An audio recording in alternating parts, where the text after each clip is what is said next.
This is a follow-up video on the improved deck output modification made for a Hustler Raptor. I ran this yesterday for a couple hours, and I can definitely say that there is a huge performance difference from using this. I'm not trying to upsell it in that I'm trying to say that whatever I got is better, but I did not have a single clog yesterday over 2 hours, where normally I would have about 10 clogs. So this is a definite must for the Raptor. I'm not sure why it wasn't built this way. Probably should have been. But no clogs at all with the chute down.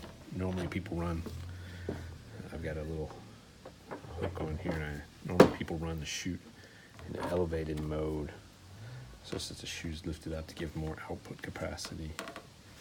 And I used to do that a lot, that run it in upward capacity to get better output. But what I noticed is that the dirt and grass would fly out of here and would end up clogged in my engine air filter. So there's a preference to keep the deck discharge chute down as much as possible, and this is definitely a must do. I'm going to do that to the other Raptor over there as soon as it gets its engine. I'll probably make the same modification on that one.